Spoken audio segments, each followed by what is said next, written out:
Hello, our friends, Evolutionary Energy Arts family. Hello there. So I hope you guys are doing well. We're going to go a little bit deeper this time and put more and more things together, maybe things that people haven't ever noticed before, things that we've touched on in the past in individual segments. But when you really start putting things together and throw one thing after another, after another, after another, and then we'll share with you some things we've gotten from the guides as well and the galactics. It's really a very, very clear picture what's going on here. And this is really the stuff that the powers that be hate the most. This drives them crazy. I know this is the kind of stuff that gets Mike and I in trouble. Yeah, so, we've done a clearing ritual, and, I might pause for a second and let Cindy speak if we feel it necessary to do another clearing ritual. And, during this, because we're going to give you some stuff that might blow people's minds. But here you're looking at, to the left, a depiction of Abraham and Sarah, right? The progenitors of, the modern Abrahamic tradition. And over on the right, they're showing really, it's supposed to be a depiction of Sarasvati and of Brahma, but it's not. But again, not showing. There's unfortunately not enough deep research and understanding that goes on. But what we're going to be talking about is, really where does our traditions come from? And here we see some Brahmin.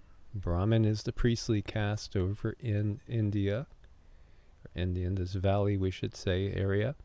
And here we see some Jewish priests as well, and they're getting ready for a blood sacrifice. We know history has been revised many times, and there's certain things they don't want you to know. I remember growing up in school, because, man, I love my history. I just devoured it. We got a history book, and this is at any age. I had that book finished in the first couple days. I went through the entire history book, and then I just kind of did my own thing throughout class pretty much. But we were taught that, everything basically started civilization-wise around 3,000 years BC, about 5,000 years ago. And it started over in the Fertile Crescent. I remember them driving that into our heads. The Fertile Crescent. The Fertile Crescent. The crescent is fertile, guys. Well, the crescent represents several things. Crescent rolls. How about crescent moon? And we're going to tie into that as we've talked about the moon. What is the moon, really? That big thing in the sky that's too big to be a natural satellite in proportion, where it has also, one side that's always facing away from us. That controls our emotions, controls the tides. And as we've talked about, there's many legends that the moon wasn't brought here until the Younger Dryas event, maybe around 12.5, 13,700 years ago, somewhere in that time frame that we always talk about, basically half of a precession of an equinox, which is the 25,900 and something year time period. Well, there's so many legends that say that the moon was brought here by two brothers. The moon was brought here by the gods that are not really gods. And again, anything that can be named is not the prime creator, is not, the one infinite intelligence. It's a part thereof. So when we look at this controversial ancient history of Harappa and Mohenjo-Daro, just that kept coming through my head. I was putting this together, and I kept getting the message from my guides, Mohenjo-Daro, talk about Harappa, Mohenjo-Daro, tie it into this that we're talking about. So this is kind of expansive, what we're talking about. There's quite a few different ideas in here that I want to tie together for you guys, because so often you get a show, and maybe it's an hour and a half long in some cases, and they're just talking about one aspect, one little thing. But when we're going to just kind of blitz you with stuff here, so you could get this bigger picture, So this advanced Indus Valley civilization predates Egypt's pharaohs and Mesopotamia, right? Again, what we were taught when I was a kid was, the city-states of Sumeria popped up. Everybody before that was just, you're almost thinking cavemen with sticks and stones. Yeah, exactly. They don't really give you a very clear picture. And when they do give you a clear picture, it's like human beings never really existed before this time, and don't even bother looking for them. And they also made us out to be superior in so many ways. We outperformed Neanderthal. That's why he's no longer around, even though there are Neanderthal genes in many of us. And now we know there was Denisovans and Cro-Magnons, all three species, physically bigger, physically stronger, with bigger brains. Now, bigger brain, does that equal more intelligence? Maybe not necessarily, but still it's interesting. Interesting when we look at these other legends. Are we an upgrade? Are we a downgrade? Is there an upgrade underway? Yes, naturally, there's an upgrade underway. Is there a downgrade underway that maybe has some artificial flavoring? Many suspect there might very well be.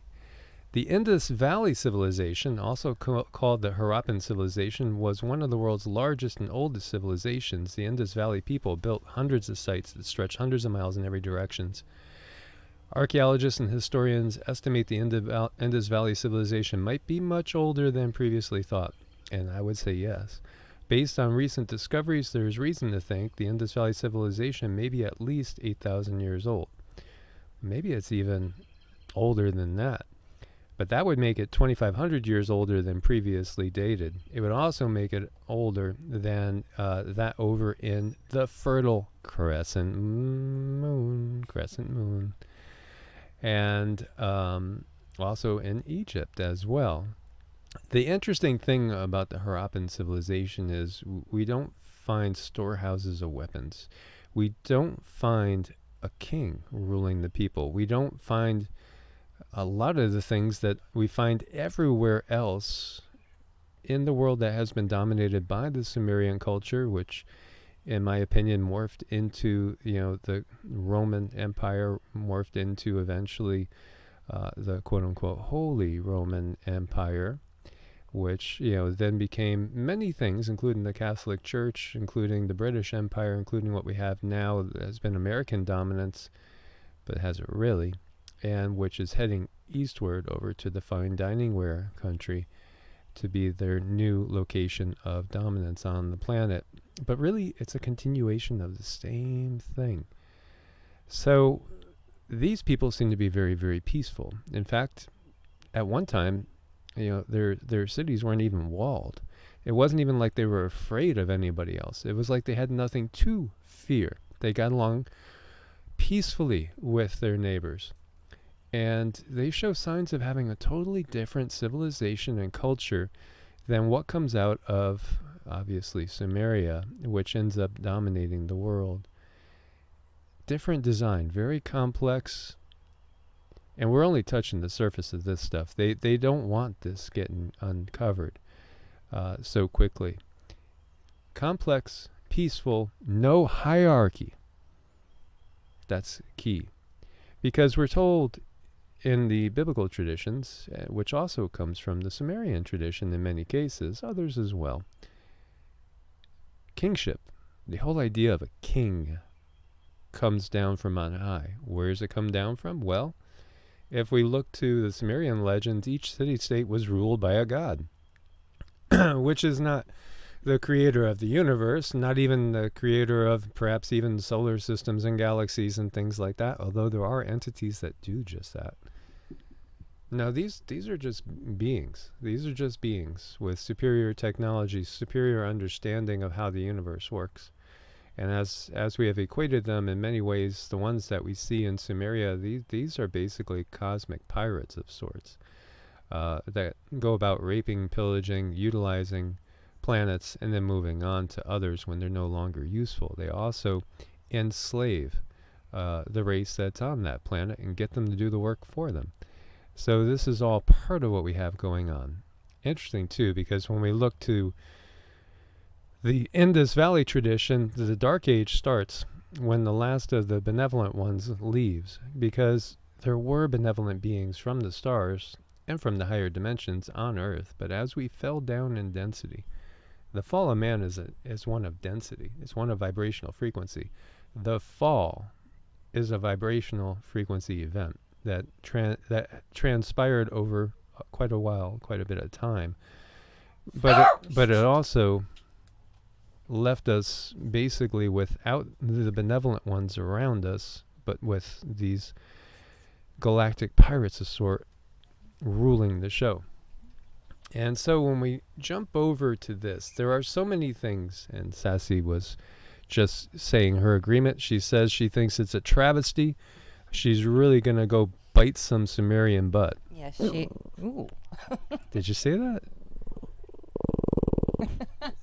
When we talk about the Sumerian gods, it gets her really a little riled up there. So, what I want to talk about here, and now they got to pop up here. There we go. Let's get rid of this little pain in the butt pop-up.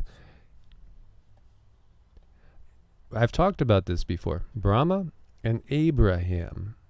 And originally it's Abram, and then he becomes Abraham, progenitor of many people. Divine Covenants of Common Origin. This is a PDF I got from academia, and I thought it was pretty well written, by Rainbow Warrior. And so I was going to quote from some of this. Abraham and Sarah have 10 characteristics similar to Brahma and Sarasvati. And again, you misspelled Sarasvati. Can the world religions sit down and explore the commonalities so that we could come together to restore Earth? And the research will confirm that Abraham of Muslim and Judeo-Christian faiths, interesting, a little Freudian slip there, was influenced by the Vedic understanding of Brahma as the creator, supreme soul of the universe, sacred knowledge, or high priest. Well, that's again a little bit of a misunderstanding, but yeah, Brahma is the creator aspect god. It's interesting because Brahma is not worshipped. There's no temples really to Brahma. I think there might be one. Literally. And meanwhile, there's countless temples to, say, Krishna, to Vishnu, to Shiva, to the many different goddess aspects as well, to Hanuman, to Ganesh. Ganesh has so many temples. Why don't they really revere Brahma? And, that's a whole nother subject, but it's a curiosity. So, this is really fascinating to get into, and I've talked about this. So, who's taking who? Of course, people from the Judeo-Christian tradition automatically say that everything else, other than the fundamentalist aspect, is a doctrine of demons and devils, which is basically indoctrination that's been given to you by Constantine the Great, and then followed up on by so many, including top-level Freemason King James, who gives you the King James Bible. And yes, he was the head of the Masonic orders and commissioned the King James Bible, and so many quote that as being the ultimate authority. Yet we have found error upon error in all the scriptures. There's so many revisions, and to say that the Bible is infallible is really just an out and out, lie. It's not, because the Bible has an agenda behind it. And as we had said before, there was 200 different gospels alone in circulation when it was put together and started to be put together in the Council of Nicaea in 325 AD. And we get 4 that have many revisions, many edits. What happened to the other 196? And not that it was exactly 200. There was tons of them. Yeah, so there's just all these questions that deserve to be questioned, and they deserve answers, and we're conditioned in this realm to not look outside certain boxes for answers, or you're going to burn in hell forever. So we're trying to help people open their minds a little bit and realize that it is okay to ask questions. Yes, most definitely. Have you ever noticed that Abraham and his wife Sarah of the monotheistic, quote unquote, put that in quotes too, Judeo-Christian tradition and Muslim religions are nearly identical in name to Brahma and his wife Sarasvati of the Hindu religion. Isn't that interesting? Because there's way more than just this. So regarding the link between Abraham and Brahma, the similarities between the names of Abraham and Brahma have not gone unnoticed. Abraham is said to be the father of the Jews, and Brahma, as the first created being, is often seen as the father of mankind. Who else is the father of mankind? Well, look to the Sumerian traditions. Who's responsible for creating mankind that ends up getting his brother irritated? Ea, the one that becomes Enki. Interesting, There's a lot of connections here. Abraham's name is derived from two Semitic words, Ab, meaning father, and Ram, or Raham, meaning of the exalted father. We might also notice that the name of Brahma's consort, Sarasvati, seems to resonate with that of Abraham's wife, Sarah, each one's identity as a wife or a sister. Also in India, Sarasvati River includes a tributary known as Hagar, right? Hagar. According to Jewish tradition, Hagar was Sarah's maidservant. Both Brahmins and Jews see themselves as a chosen people of God. They see, that's been their thing. Now, we also know that in the Sumerian city-states, each city-state revered one god, perhaps above another. So they had one favorite deity that they viewed themselves of as the property of, the children of that deity. Each Sumerian city-state, which were constantly at war with each other, as we've talked about on other videos. So when we go to Deuteronomy 32:8, and it talks about the Most High God, right, divvying out the nations, each according to the number of its people, supposedly each according to the number of the sons of the gods, or the Elohim, the mighty and powerful ones. Each gets its own nation to control and be exalted by. Right, and exactly how many are there of those again? There's many. Now, the thing that gets confusing is what has happened is that these Sumerian Anunnaki gods have been lumped together with celestial deities, things, such as the consciousnesses of the planets, like Saturn and Jupiter and Mars and Venus, as well as the stars themselves, like Sirius and Regulus and all these other different stars, because there are the true Elohim, the true mighty and powerful ones. And again, what has happened here has been an entangling to the point where it takes a lifetime to disentangle the entanglement that has happened. And then you have people that have figured out what's going on to degrees, but they want to keep lumping all of them together, saying, okay, well, that must mean that Shiva then is Ea Enki, or that must mean that, Brihaspati is the intelligence of Jupiter, for instance, and wisdom, but they might, lump that together with Enlil, which would be incorrect. So, this is where the entanglement is.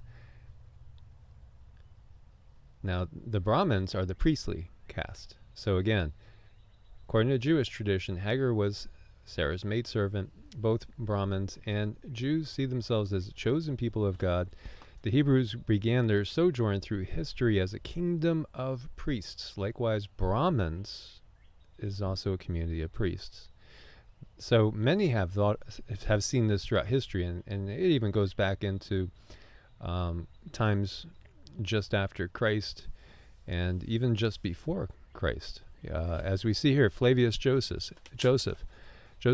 in Antiquities of the Jews quotes Aristotle, and Aristotle lived between 384 BC and 322 BC, as saying that the Jews are derived from the Indian philosophers and are known as the Kalani. Yeah, that's Aristotle. And again, we're talking over 300 years BC, saying that the Jews are a sect, basically. They come from the Brahmin class from India, from the Indus Valley, and they are the Kalani. Clericus of Soli was a student in Aristotle's school. In his book De Somno, he elaborates on the story of how Aristotle discovered this information, but the basic concept remained the same. Megasthenes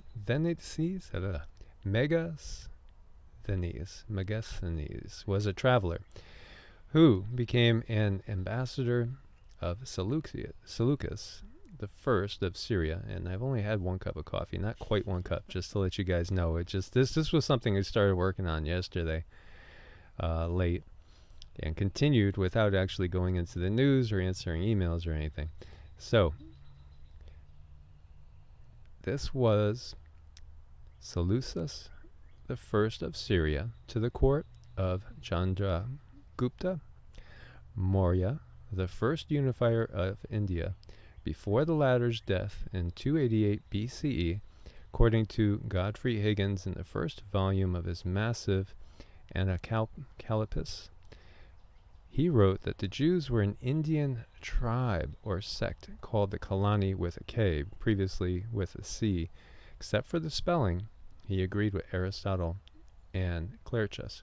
Now I have to also say, and I pointed this out before, it's fascinating that when a person dies in the Jewish tradition, they have a process of grieving called sitting Shiva.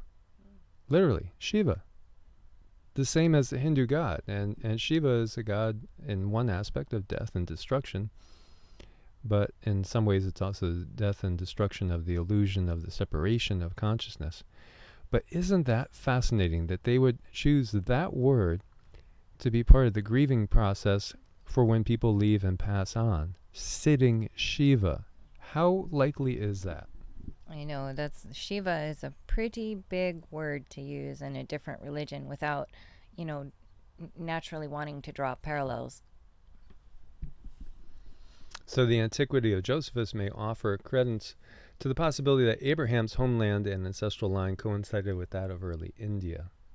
However, Josephus is a controversial sort, since he defected to the Romans when Vespasian besieged Jerusalem. The Hebrew Bible adds another possibility regarding the relationship with India and Israel.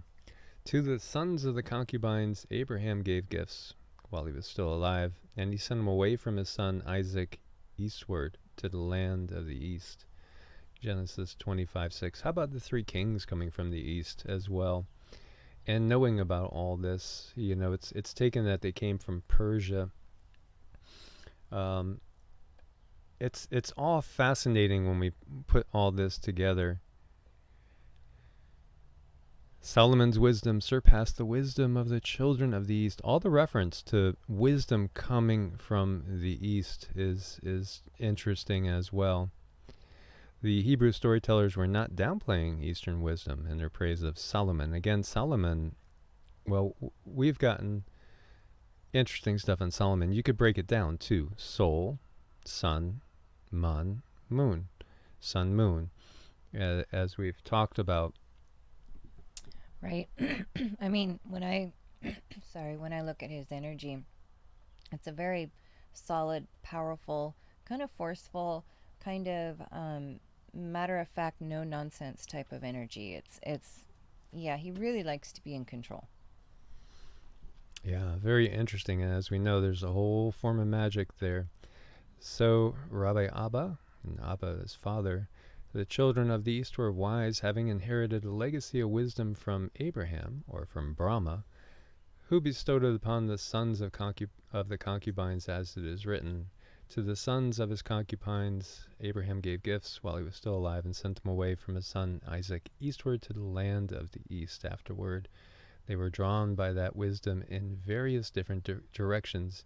And we've also mentioned and said, where was Jesus, Yeshua? And again, Jesus is the Latinized, the Roman version of Yeshua. Where was he in all those missing years? You know, because there's so many missing years. Where did he go? Because there's legends of Issa. Interesting that Islam calls Jesus Issa in the East and in India. So we've gotten that he's traveled all over in those times as well, and perhaps it was to go and, you know, there are some legends he studied under Babaji, and Baba is also father, and Ji is guru or teacher, and which was basically over in India again, and that was part of his learning experience. So, you know, there's a lot that's hidden here. There's a real lot that's hidden here.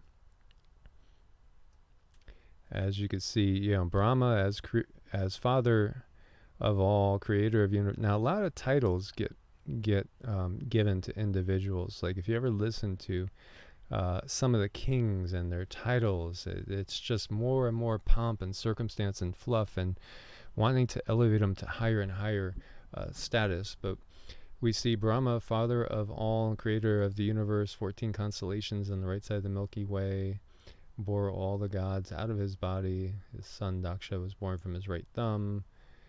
Brahma and Sarasvati dwelt 100 years together, and they bore their first son, Abraham, as the father of many nations. Abraham's descendants number as the stars of the sky, 14 generations from Abraham to King David, 14 from David to Babylonian exile, 14 from Babylon to Jesus Yeshua. Grandson of Abraham is called Benjamin, literally the son of the right hand. Abraham was 100 when Sarah at 90 bore Isaac. You know, there's a lot of these different things that go together and are very, very interesting. Are they all coincidences? I don't think so. Are these all, you know, basically pulling from older sources? Oh, yeah, that's very, very possible too. Well, that's what I believe too, is they're pulled from older sources, and everything was put together just as a form of control, period. Yes, and I think there's a lot of red herrings that are put in there to get us going in circles. And, you know, Brahma's wife and sister is Sarasvati. Her beauty is so great that Brahma grew 4 faces to view her from every direction. Wow. I would do that if I could for Cindy. Sarah's wife, Sarah's the wife, Sarah's the sister, Sarah is beautiful, and Abraham is called by God to look north, east, west, and south to the promised land, the 4 directions, and Sarah's maidservant is Hagar. Abraham's father is Terah. In the Dead Sea Scrolls, the Genesis Apocryphon tells of Lamech's concern over the beauty of Noah, believing he must be a child of the angels. And that's a whole nother story, because Noah was basically, came out all white. Interesting. There's a lot of other stories that go together too, and I want to touch on some other things here. Now, they did a typo here. It's Romulus and Remus, right? Romulus and Remus. Now, we're all familiar with Moses, right? Moses was put in a basket and sent down the river where he was found. Romulus and Remus, and Romulus, the founder of Rome, there's legends also say the same thing, that they were put in a basket, they were sent down a river. Now, they were found by a wolf and raised by the wolves, and basically became the founders of Rome. And there's a lot of interesting Osiris connections all throughout Judeo-Christian tradition. Did you also know that Sargon of Akkad, Acadia, which is to the northwest of the city-states of Babylon and Sumeria, and, you know, the Akkadian tradition came to dominance as the Sumerian started to wane. So 23rd century BCE, Mesopotamian ruler, 2334 to 2279 BCE, who was one of the earliest of the world's great empire builders. He conquered all of southern Mesopotamia, as well as parts of Syria, Anatolia, and Elam, all over in western Iran.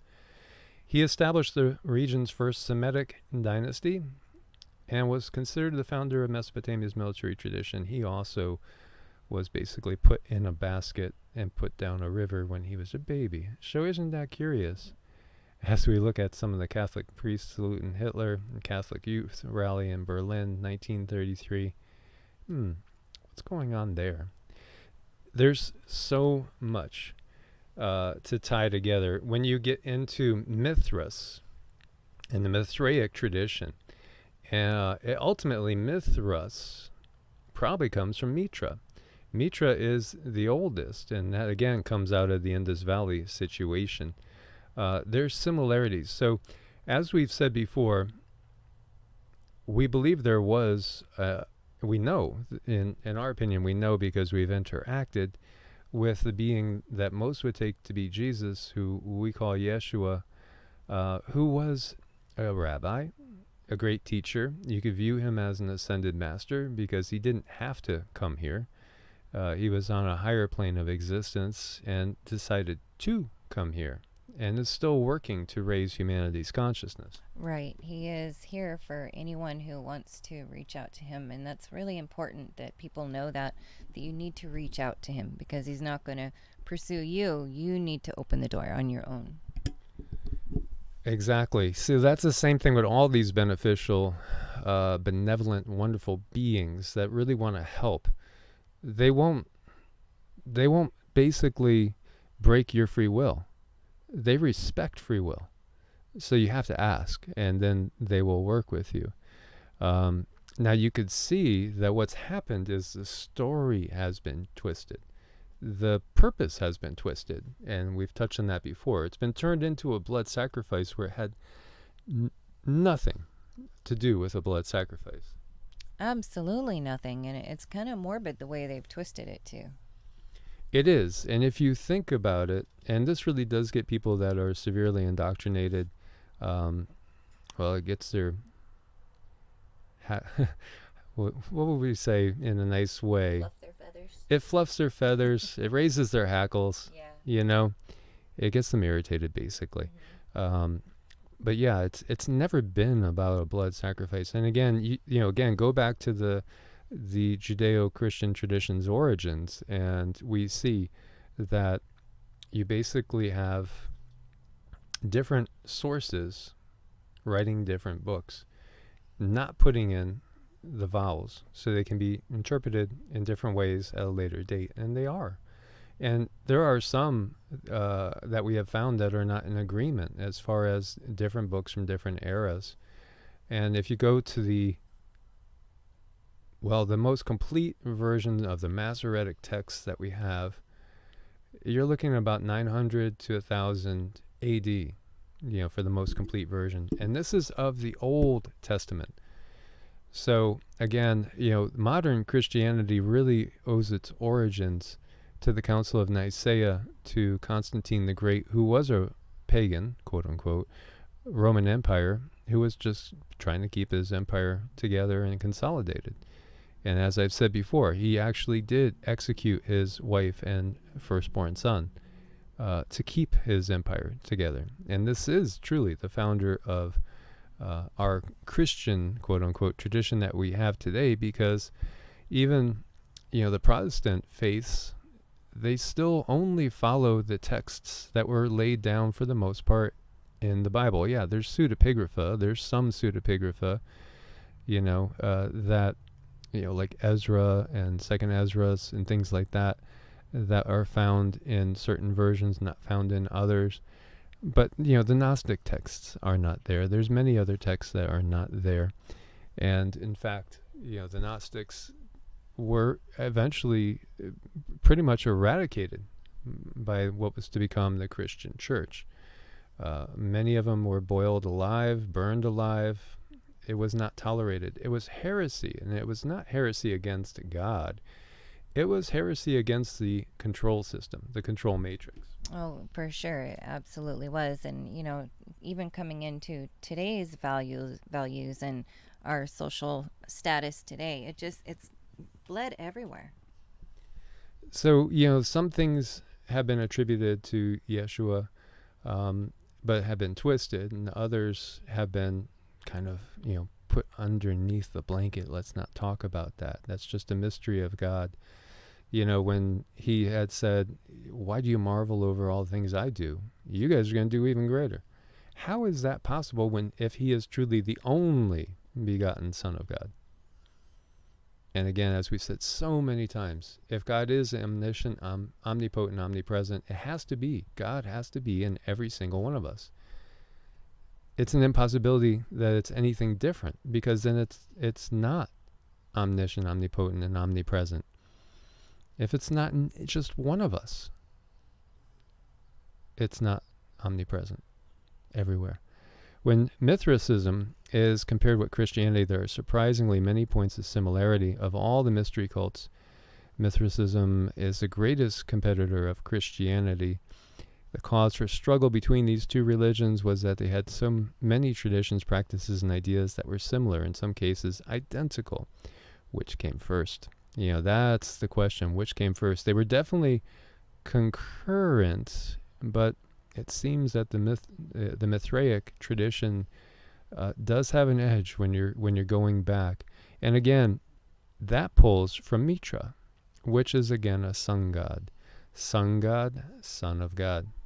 Yes, I mean, there's so many different ways we can put it using our own vocabulary words. So for almost 4 centuries, Christianity contended with a rival cult, with multiple rivals, multiple. Like the faith of Christ came from the East, had its central drama, tale of sacrifice and redemption, organized its devotees into congregations led by fathers who instructed the faithful and officiated at their ceremonies. Archaeology draws a blank at the discovery of Christian churches from this embattled era, yet Mithrae, small chapels of Mithricis, dating from the early centuries of the Common Era, have emerged everywhere, from the sands of Iraq to the windswept hills of northern Britain. Christianity did not emerge in the 1st century AD, but the Roman form of Mithricism or Mithraism did. In many instances, the earliest Christian churches were built upon the very ruins of the chapels of the vanquished rival. But there can be no doubt about which one came first, which was obviously the Mithraic. But there's more than that. There's other similarities with Dionysus. I think that's all been done on purpose, in a sense, as well. And that doesn't invalidate the work of Yeshua, because, again, this is a red herring. This is getting us to look elsewhere and to get absorbed in minutia instead of, doing the work that we have to do. As, Yeshua did say, the kingdom of God lies within you. It's here right now. Don't look up to the sky. When they say, look, he's here, look, he's there, it's the second coming. No, the second coming comes in your own heart. It's all about a change of heart. It's all about raising up your vibration. It's all about ascension. Mm-hmm. And that's really, really key, is that the ascension happens within. And I guess that's one of the biggest things we'd like to point out, is Christ is within everybody. As we see the distribution of these different churches, we could call them, all over the Roman Empire, really, and that's from the 1st to 4th century, then they were supplanted by the official Constantinian form of the religion. So, and it doesn't even just stop there. Now, have you ever noticed, if you break down Israel, and you get the is to repeat itself, you have Isis, Ra, and El. Is that just coincidence? Or is there something to it? Well, I think there's something to it. Yeah, El was the Canaanite high god. And then when we look to the biblical texts, they're either usually thought of or categorized as Elohists, where El is used as the word of, the name of God. Yahwists, where they use Yahweh or Yod-Heh-Vah-Heh as the word. And then you also have the priestly Masoretic texts, a priestly class that was doing their writings. So there's different words that were used in different times. The oldest word we have is really Elohim. And again, that's plural. And that means, basically the mighty ones, the mighty powerful ones. Because that then goes and coincides perfectly with what we see coming out of Sumeria with the Sumerian gods.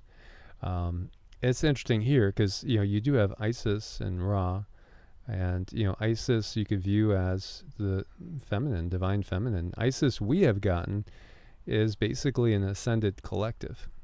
Absolutely, yeah. We're one of these days we're going to get more on that too. Yeah, which we've been definitely working with Isis on a daily basis.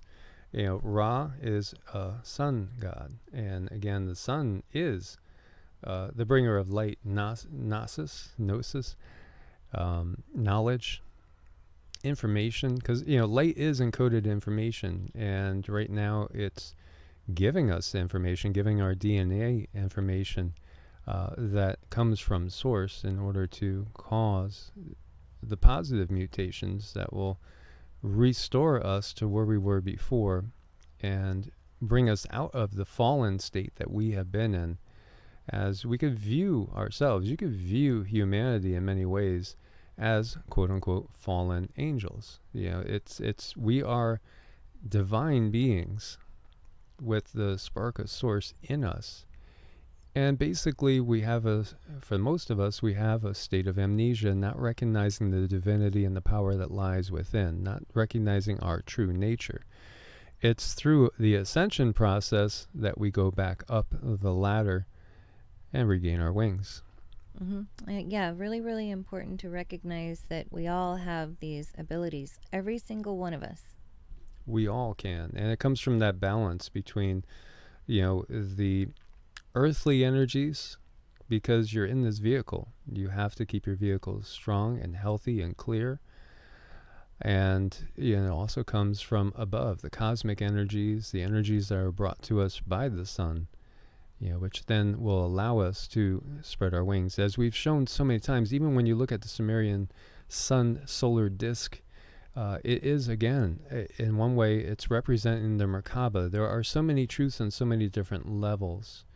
When you look at the caduceus, the staff of Hermes, that's showing the kundalini flowing, from the sacral area up the spine through the 7 chakras and, illuminating the third eye, which builds the Merkaba. Because when we build the Merkaba and the Merkaba is fully activated, then we're no longer bound to 3 and 4D. And it is something that takes time. But then we truly do have our wings, and we are like the angels. What did Jacob do? Well, he wrestled with the angel of the Lord at Peniel. I mean, there's just so many of these little word plays throughout everything.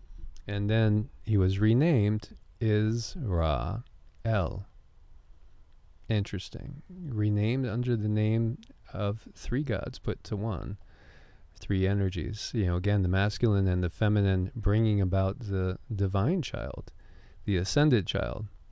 So sin, what's sin? Well, sin is missing the mark. That's what we're taught when we go to Bible studies. Missing the mark. What does that mean? Well, we're not following God's law entirely. We miss God's law, God's rule. Then we also find that sin, right, is the god of the moon. Okay. Sin is the god of the moon. That's interesting. Interesting. And we also see Mount Sinai, Mount Sinai. Interesting. Was the moon god Sin worshipped there? Sources say yes. What else happened at Mount Sinai? Mount Sinai. And what is, the symbology of sin? Interesting. Sin is recognized by the crescent moon. What else is recognized by the crescent moon or shown the symbol of this world religion, the second largest world religion that we have? It's the crescent moon. And that's Islam.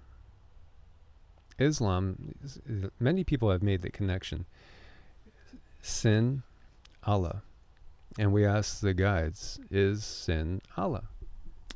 Yeah. They said immediately, unequivocally, yes, it's the same entity. It's the same entity, and this is a Sumerian deity. This is a Anunnaki that we are talking about, Anunnaki being. So here we see a depiction of sin. Sin has horns, right? As we see the crescent moon right here as well. Interesting how Sin has horns.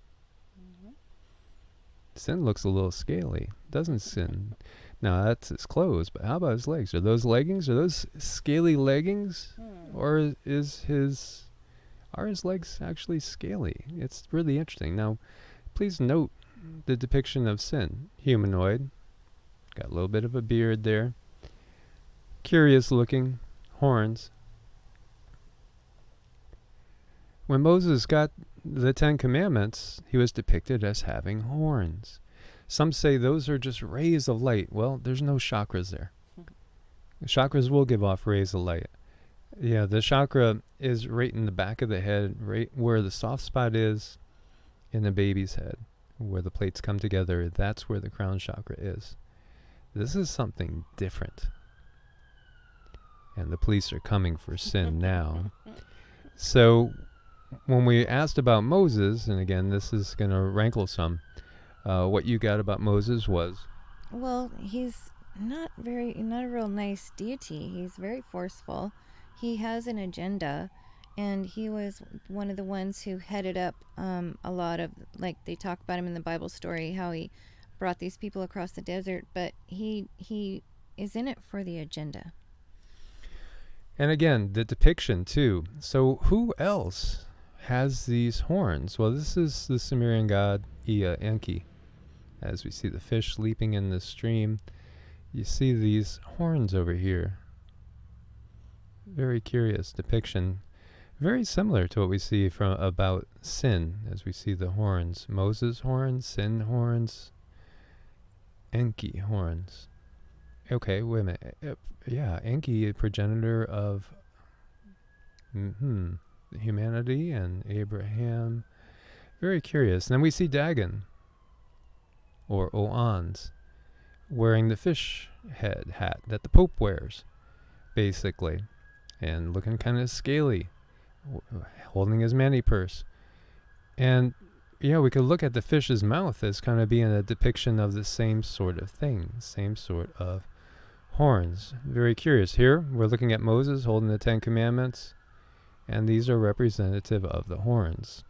Interesting, too, Baphomet. Remember the Templar, I believe, well, Baphomet is, from the many of the mysterious cults that we have on the planet.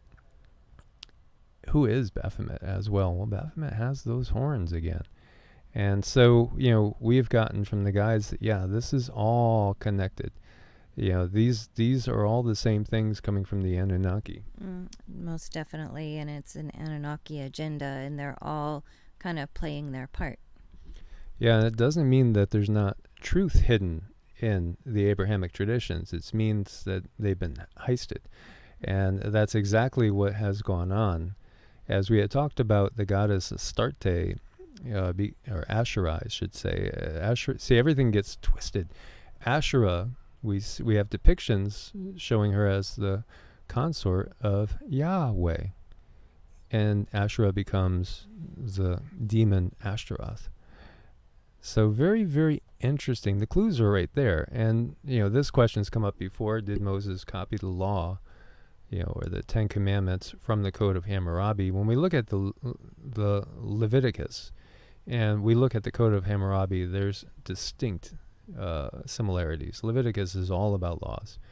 The Ten Commandments is your little, Reader's Digest. 10 lines, basically. Thou shalt not kill. Well, if that's the case, then why do blood sacrifices? Why even sacrifice the quote-unquote only begotten Son of God if thou shalt not kill? Think about it. And then why would you believe in transubstantiation? Why would you stand in line to get a wafer and drink wine that represents the blood and body of Christ? Well, because we were told to, this is my body, this is, my blood, do this in remembrance of me. But again, who really wrote that? Is that really what he said? With 3,000 revisions in the oldest copy of the Gospel of John, Do you think he really said that? That doesn't seem to make sense. I mean, yeah, remember him, sure. But take part in what you can consider to be a, yeah, Cann. I'll let you guys finish the word out. Absolutely. That's just something, it's a fair question. It's a fair question to ask yourself, so you can free your own heart and your own mind. Well, how about all the prophecies that are coming true? Well, how about, God's going to restore Israel? Well, is God's name last name begin with an R, followed by an OTHS, child? Because that's who restored Israel. Part of the Balfour Declaration. But this is part of a bigger plan. This is a plan that's been underway for a long time. Another 33rd degree Mason, Albert Pike, talked about this, about the 3 WWs that were to come. And again, it's the use of the religious traditions, so that we just stay at war with each other. And basically keep ourselves at a certain number, keep ourselves at a lower vibration, keep ourselves locked into 3 and 4D without the ability to rise above, keep ourselves looking up to the sky for redemption instead of looking within your own heart. Oh, and that's where all the magic happens too, is when you look within and you realize, wow, I have a lot more control than I thought. So if Yeshua says, I and the Father are one, then you and the Father are one. You and Source, you and the Father, Mother, Spirit should be one. There's not a lot of people on this earth, though, unfortunately, that are embracing the Mother in that way. And that's why we have all the stuff going on that we do, the raping, pillaging, and destruction of the Mother, which is a huge travesty. But again, if we are really talking about these entities that are under the control of really what is a draconian, look at that. What's a draconian system? Just look up the definition of a word. Where does that come from? Draco, from the Orion group. If we are looking to the law of one points it out clearly. And there's a lot of good in the law of one. And law of one also says that Yeshua was basically a 5th density wanderer that came here because there are so many benevolent beings that really feel horrible about the situation of the planet, that the people on the planet don't recognize who exactly they are, what potential they have within them, and they're willingly giving away their power to a system that is really literally enslaving their minds, bodies, and spirits. And many of us are here to help. We are here to volunteer to help bring humanity up where it belongs. So, okay, they don't want you knowing the truth that you and Source, you and God, you and Prime Creator are one. You're a fractal. Everything is based on fractals in this holographic matrix of a multiverse. They don't want you reclaiming your power. They want you giving it away. They want you waiting for a second coming. That's not going to come because they've created that whole concept in the first place. The second coming is all about Christ's consciousness residing within the self. And Christ consciousness, Krishna consciousness, the realization of so many of these different masters, and they've tried to teach us time and time again, coming in through the different traditions all over. Why would Source, that has created countless, an infinite number of worlds, just pick one little tribe of people to call his chosen people? It makes no sense. Yeah, but the Bible tells us so. Okay, well, who really wrote it? Well, they said they're the chosen people. Yeah, they did, but not really even them. Again, this is how things get twisted and have been so twisted. This keeps us in a state of war constantly. And we go back to these different stories about hands going to be laid on the head to give blessings and then switch position at the last minute. And that's why we have the, so quote unquote, Islamic world against the Jewish world. This has all been created just to create division. And when we see that they run the religious traditions, the major religious traditions, they run the political situation, they control through the monetary system, as well as what they say can and will heal you when you have health issues. It's a total lockdown and a total grid that we find ourselves into. And I thought this was interesting. It's just a study that points out a simple fact that religious scriptures that legitimize violence cause more believers to support deadly extremist acts. Very true, because when people that have done horrible things, like say running into the middle of a crowded square and pulling something and boom, right? Or how about what happened to the Native Americans in the Americas, 100 million, huge genocide. And there's many others. I mean, legitimizing the use of people captured in Africa to bring them over here to do slave labor. There should never be any slavery. But when you recognize that this is a slave planet, and we don't even realize that we're in a form of slavery, it's slaves to a monetary system, political indoctrination, religious indoctrination.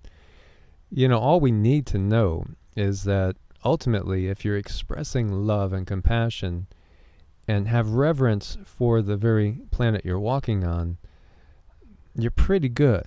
The rest of the stuff is going to be dogmatic. It's not that complicated. There is no one set of prescribed ways to gain heaven, quote unquote. It's all about vibration and frequency. And what they found was the people that tended to do these horrible acts, they justified them by quoting the Bible, the Quran, the Torah, and that just says an awful lot. Mm-hmm. Oh boy, does it ever. And that's the world we live in. Yeah, we could quote that, suffer not a witch to live, right? Why? Well, because she has intuition and she could see through our BS. Yeah, she can. She could also know which herbs to get. So then she does no use of this other aspect of our system of control. Mm-hmm. That's a huge one. To me, I feel it is the medicinal system that people are locked into big time. Yes. We cannot tolerate heretics because they actually think for themselves. Mm-hmm. Yeah, they do. Do not question authority. Oh, no. And do you notice when you fill something out online, there's always at the bottom, you click the word submit, and that's always online, it seems like. Yeah, submit is a very, very Anunnaki draconian word, but that's what we have here. So I hope you guys found this interesting, and I hope you guys put up with my stumbling and bumbling this morning. It seems like my tongue's a little bit extra tied this morning. So I will go get another cup of coffee, and we hope that you guys did get something from all this, as we are here. It's our purpose to try to wake up as many people as possible to the control matrix that we find ourselves in, and recognize that we have tremendous power within us. It's just a matter of awakening that. We can change the world, but it's a matter of awakening enough individuals so that collectively we can shift this whole paradigm. Mm-hmm. It starts with you. Yes, so thanks for your support on Ko-Fi and Patreon. Make sure you are subscribed and have the bell clicked. If you need to make an appointment, it's evolutionaryenergyarts@gmail.com or EEARTS@protonmail.com, and we will definitely get back to you. Thank you so much. God bless and namaste. Namaste.